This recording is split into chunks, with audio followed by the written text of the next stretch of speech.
Okay, we are going to start again because I don't even know what I pushed or what I did there, but that wasn't going to work for me. So, okay, I'm going to start over. My name is Katie Couts. I am a blogger at momacouts.com.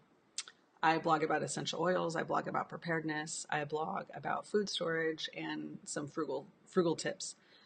I started using essential oils 4 years ago for preparedness reasons. So I wanted to have them on my shelf just in case because I didn't know, I started I watched Jericho and I read 1 Second After. And both of those things ended up kind of opening my eyes. I've got some sun going on. Opening my eyes. So that's when I started prepping. And then the oils came along and I started putting those, just kind of putting them up. And I didn't really think, well, I need to learn about them. But you really do need to know what you're doing when you're using oils because they are so potent. They come from all the different parts of the plant, depending on what the oil is. It could be the bark of the plant, the root of the plant, the leaf, the petals, depending. It just all really depends. So you really need to know what you're working with. And so there's books out there. There's lots of education.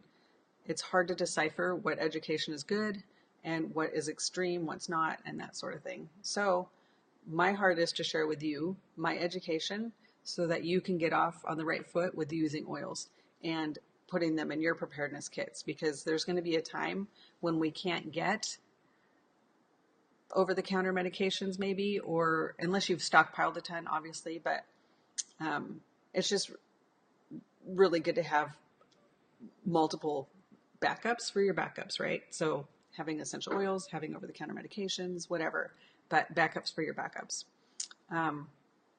I can honestly say that since using oils, we've been pretty healthy. A few injuries, but no illnesses. So it's been amazing to have that in our arsenal. When I see my friends posting that they've got the flu or they've got this or they've got that, and we're just over here using our oils and taking our supplements and staying healthy. So there's benefits to using them on a daily basis and not just putting them in your kit for later on. I'm going to talk a little bit about the different ways that you can use oils. You can use them aromatically. You can use them topically.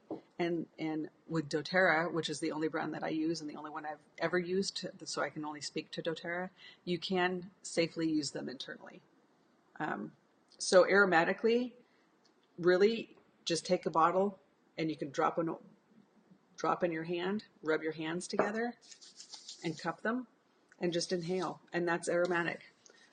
Using a diffuser, I have diffusers like this going all the time. And this is a really good way to save some money doing it as well, because everybody in the room is able to benefit from the oil and you're not using a whole lot. Right now I've got like 3 drops of On Guard in here, which is our immune blend, just to keep the air clean and keep everybody's immune system nice and healthy. Topically, so let's say you've got some skin irritation or you've got a burn, you can use lavender. Again, just take a drop it on whatever ailment you've got going on, and you can rub it in. Some oils you are going to want to dilute because they're going to be hot. They're not going to burn you. They're going to maybe cause some irritation to your skin. Some of those would be like oregano or cinnamon, that sort of oil. So you just want to dilute it, and that would be maybe a drop or 2 of fractionated coconut oil and a drop of the essential oil. A little goes a long way with essential oils. You don't need much, literally a drop. When I mean a drop, it's literally just a drop of oil. If I'm cooking with the oils, where we come to the internal part, I only take a toothpick and dip it in the oregano for my spaghetti sauce. It does not take very much. And that's another reason why I love prepping the oils or using them in my preparedness plan, is because if I run out of spices, I'm going to have oils to use to go ahead and be able to cook with. And again, it doesn't take very much. A bottle this size comes with about 250 drops, and a bottle this size is about 125, maybe a little less. So these are 5 ml, these are 15. And you can get either size in most of the oils. So that was a little bit of, oh, and internal. So another way to do internal, um, which if you're going to drink, say, lemon in your water, you need 1 drop of lemon in a like 16-ounce glass of water.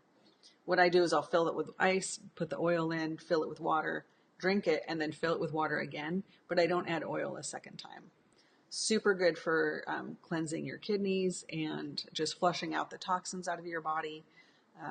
It's just, and it's healthier for you than say a soda or those Mio things that you might want to flavor your water with. Another thing that I do sometimes internally, if I don't like the flavor of an oil, I do 1 oil every day, 2 oils every day. Sublingually, I do a drop under my tongue, and it's copaiba oil, which is comparable to CBD oil. I use that for head pain and aches and pains and that sort of thing. I fell and got a concussion a little over a year ago, and I still deal with the results of that concussion. And so the CBD oil has, or the copaiba oil, which has CBD properties, has really helped, as well as the frankincense. Sometimes the taste can be a little overwhelming, so I take these little, they call them gel caps or veggie caps. I get these on Amazon, and all you do is take a drop or 2 and put it in there. They come apart. You put the oil in there, put the lid back on it, and you're good to go. So I think that was about all I wanted to cover today. Safety is a huge, huge thing. If you aren't comfortable doing oils internally, you don't have to. I choose to. I have friends that don't. I have friends in my doTERRA world that don't. It's just really all a preference. And when I say that, know also that I will respect whatever choice you make. I'm not going to judge you. It's your choice, clearly. One thing about doTERRA is the support that you get and the education that you get. And so if you don't have your oils yet, and that's something that you're interested in wanting to know more about, message me and I can totally help you. I don't care what you choose to do. Like, obviously I want to help you and I will help you anyway. I just would love for you to do your own research so that you get the best oils, the best shelf stable oils, the purest oils. And if you have any questions about sourcing and all of that, please come to me and I would love to answer your questions. So thanks for sticking with me. I apologize for the little bit of issues that we had when we first started. I first started. I don't know what was going on with that program. If you have any questions, message me. You can check out my website over here, right there. And there's lots of education on there too, as well as a lot of tips for preparedness. So anyway, I will see you same time next week. Talk to you later. Bye-bye.